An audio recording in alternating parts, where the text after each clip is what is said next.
Guess who got brands talking? Brandlive.co.za. You're listening to Inside Outer with Lois Moodley and Wayne Duvenage.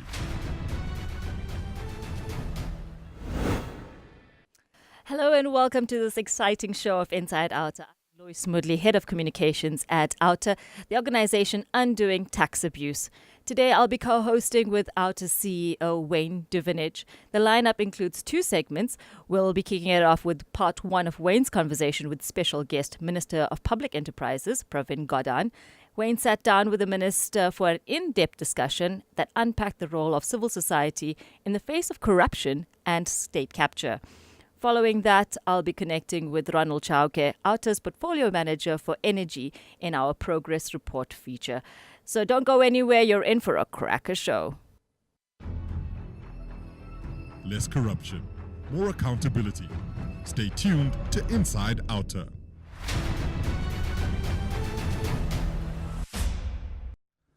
Good day, Minister Gordhan. Thanks for taking time out of your busy schedule.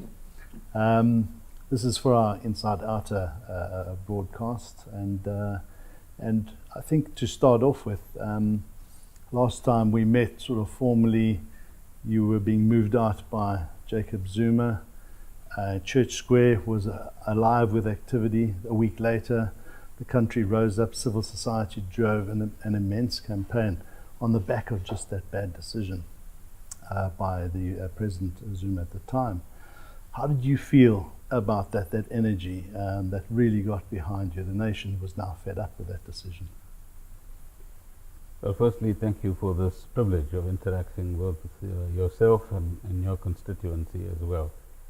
And secondly, clearly Outer and all of the civil society fraternity played a critical role both in 2016 and 2017, and hopefully that will continue into the coming years as well, because the struggle to have a truly working democracy and a state that actually belongs to and is serving the people of South Africa is not over yet. The battle is still on, and I think all of us are very aware that what we have before us is a remarkable turn of events since December 2017. But also what all of us are describing as a fight back, whether it's through the courts or particular sets of attorneys and advocates, and there's a fair amount of resources behind that. Coming back to March last year, or 2017, it's a short time. It was indeed momentous, because it not really from a personal sense, but what we had then was a indication that the level of confidence of those who had captured the state had reached a particular pinnacle, that they could be brazen enough to say we disregard the markets or we disregard the population in South Africa, and that we could get away with it. And what followed a few months later, as we all know, is the Gupta emails, and other disclosures which actually placed those sorts of actions prior to March 2017 and after March 2017 in some kind of perspective. It also was a period in which Parliament reactivated itself through the Eskom inquiry, and others in Parliament wanted to conduct similar inquiries as well. And just the appearance of Eskom officials, the minister at the time, board members, the lying that was happening in Parliament, notwithstanding that there was a potential threat of perjury charges that they could actually face, was again indicative of the brazenness with which all of those things could be done, particularly in a context where there was a knowledge sitting, if you like, behind the scenes, which was saying you can go ahead and do whatever you like, lie as much as you like, because you won't be prosecuted at the end of the day. So in that context, civil society had played several roles. Firstly, understanding the significance of these events for the larger politics of our country and the democracy as a whole. Secondly, acting as mobilizers and catalysts for the public to be better informed about what was really going on.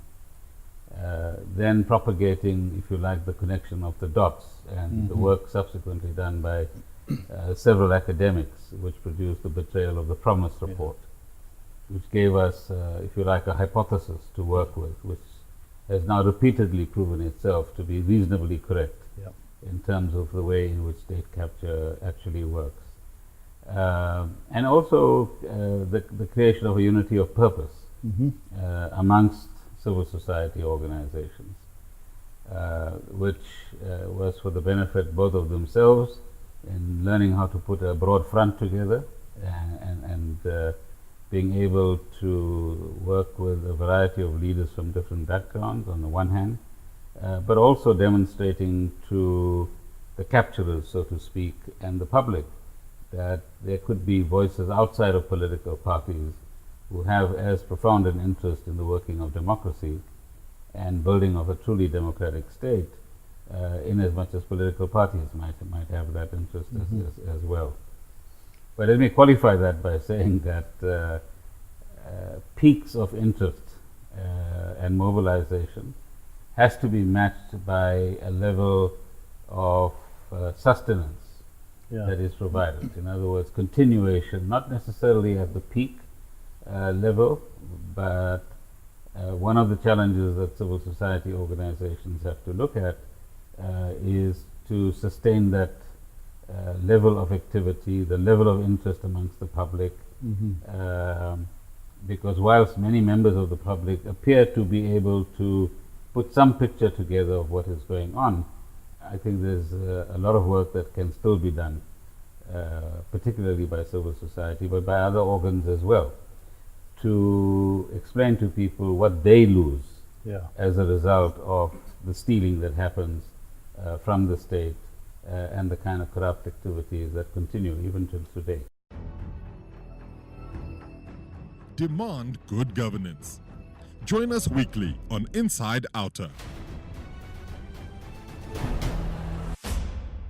Civil society must be careful not to drop its guard, is what you're saying. There's been some good move, but there's still so much to be done, and this is where we grapple with our changing role as civil society. While at one stage, or on one sense, you want to reward and speak up the good work, but there's still this impatience. There's still this need for us to hold government to account, to put the pressure on, never take it off, because we've got to get out of this hole. And it's tough at stages for civil society to keep nailing or knocking the issues that are concerned, even though they were brought about historically.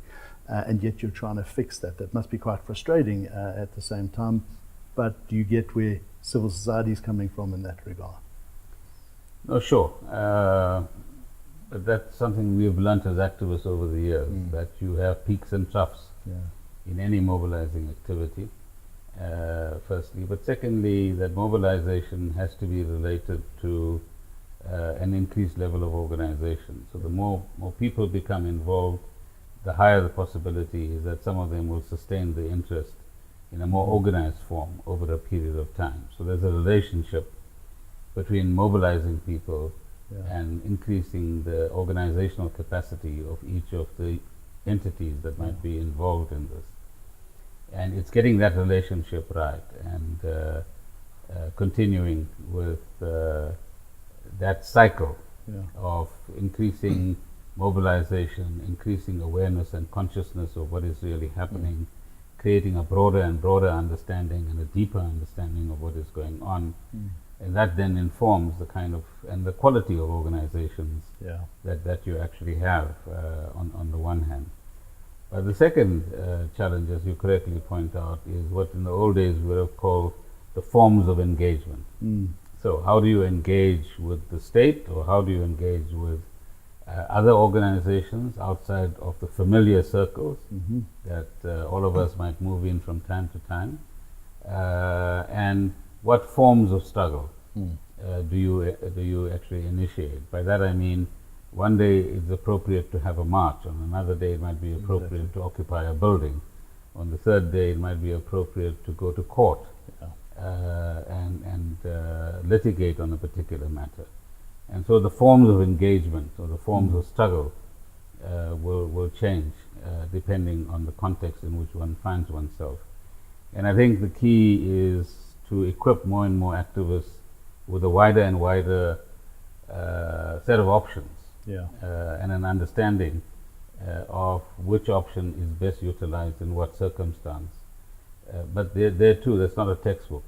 It's something that you learn, you evolve, you get involved in struggles, you have a few knocks on the nose and scrapes of the knee, and then you begin to acquire more and more experience in terms of how this is actually going to happen.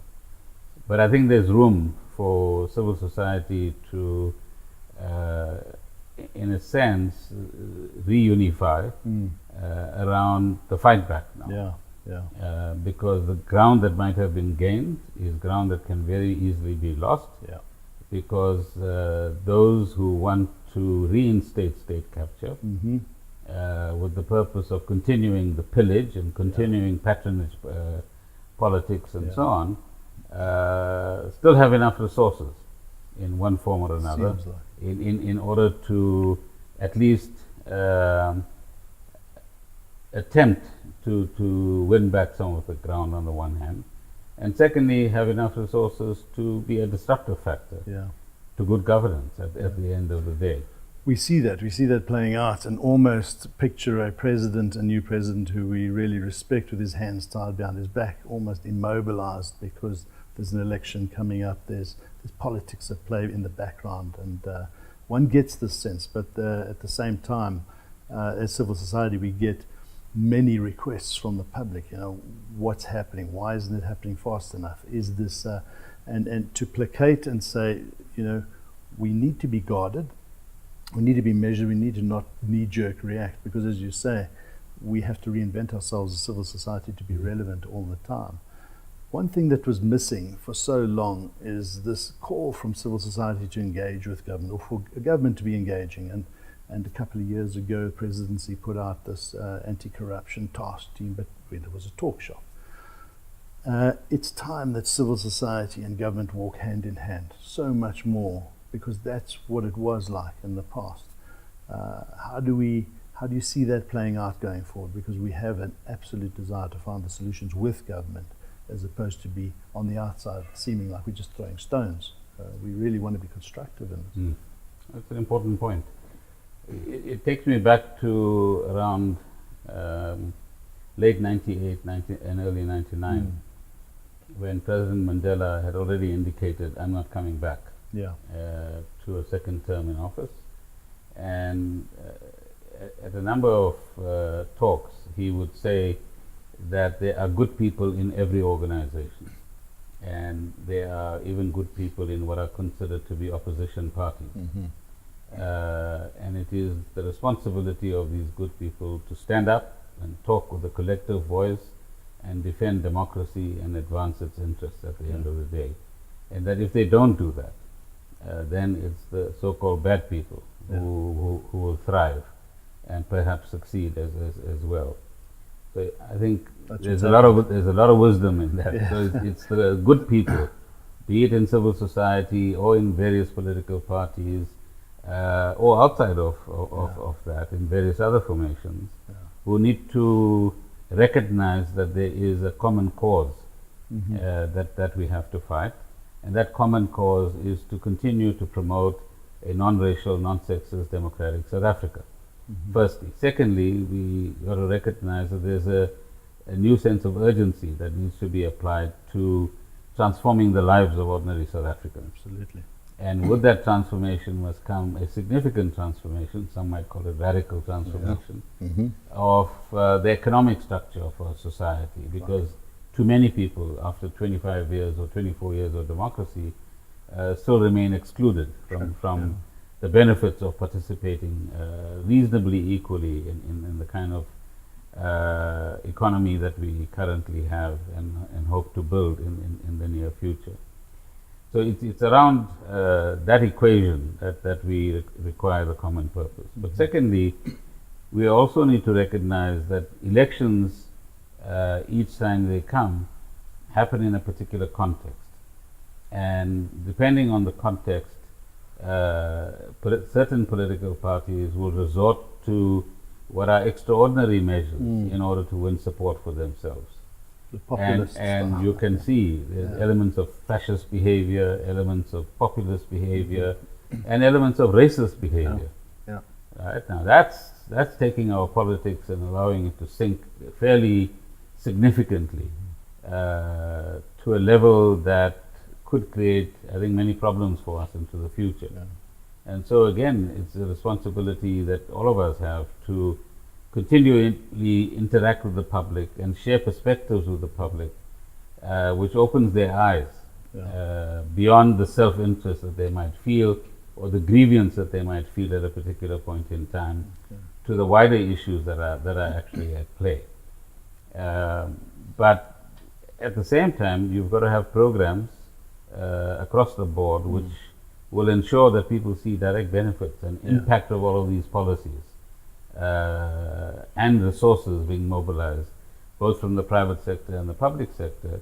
That impact must be felt by people in terms of the changes they experience in their lives. You're listening to Inside Outer with Lois Moodley and Wayne Duvenage.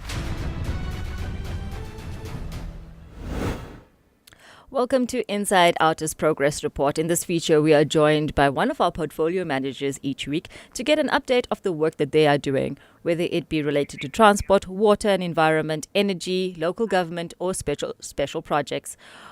One of the state-owned enterprises under Minister Gordan Gordhan's watch, rather, is Eskom.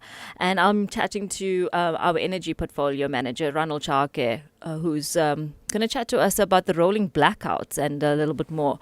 Hi, Ronald, and thanks for joining us. Hi, thank you. Tell us a bit about your portfolio. What do you focus on in the energy portfolio? Okay, my focus in the energy portfolio is basically what we call formulate policy positions on the energy sector. As I'm a representative of OUTA and serve as a change agent and activist, I have to make sure that I conduct research and contribute to investigations into acts of corruption, maladministration in the energy sector.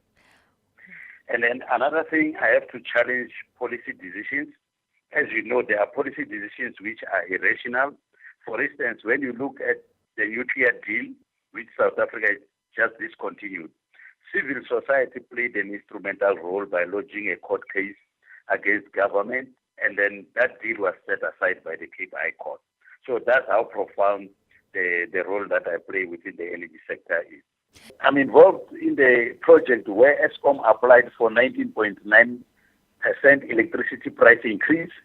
OUTA was very, very instrumental in pursuing and influencing the regulatory decision, which culminated in NERSA giving a 5.23%.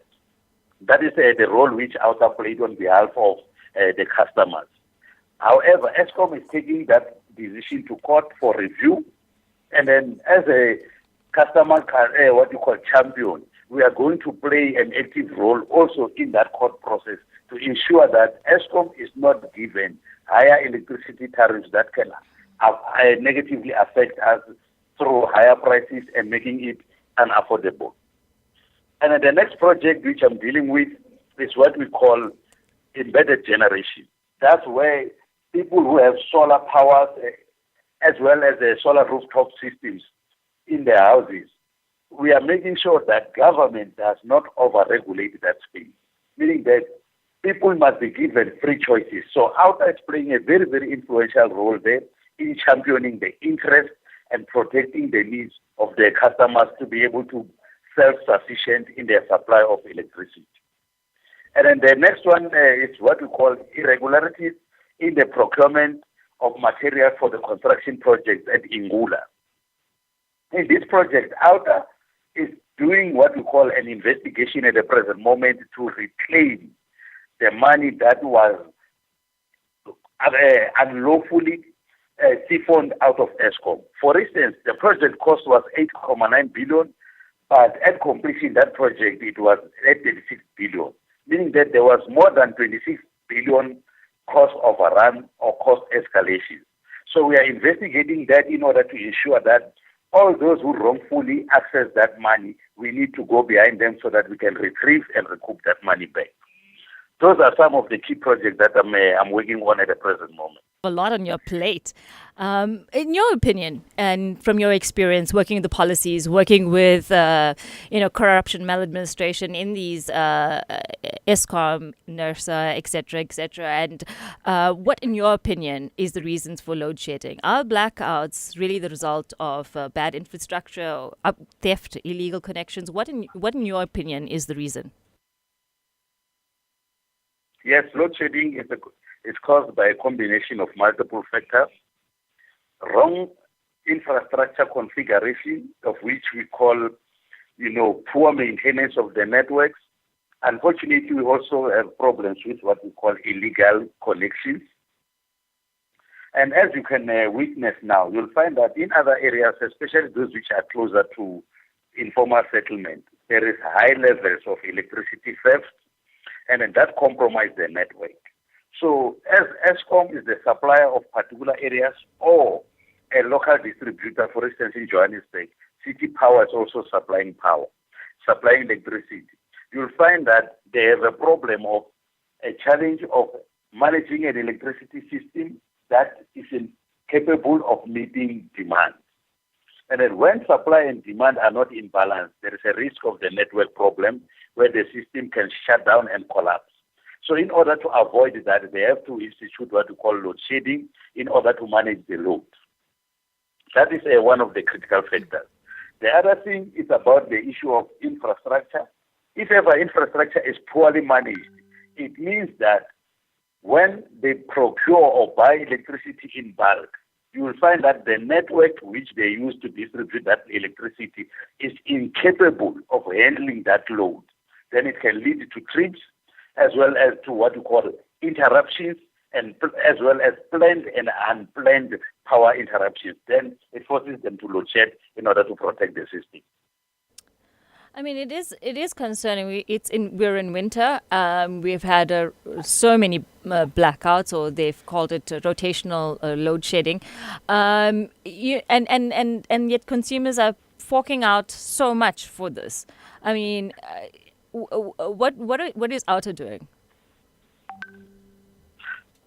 From an OUTA point of view, we ensure that we hold the executive accountable, meaning that the city power management, we hold them accountable that they must comply with the regulations, of which is the grid code, to ensure that customers are given the right information at the right time, and they must make sure that customer interests are taken into account, because the customers are paying.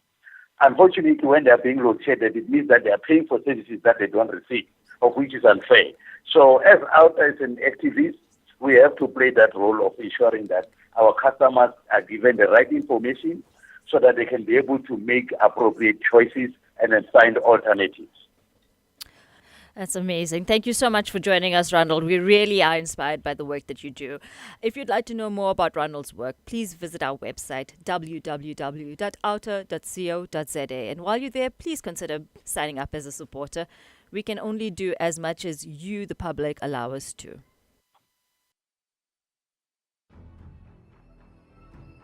Engage in active citizenry.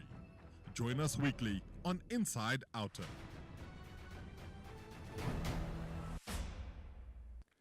I hope you enjoyed our special edition of today's broadcast. Minister Pravin Gordhan is a man of integrity, and many South Africans were thrilled when he was shuffled back into cabinet earlier this year by President Ramaphosa. You can catch the video version of this interview by going to our website and social media pages.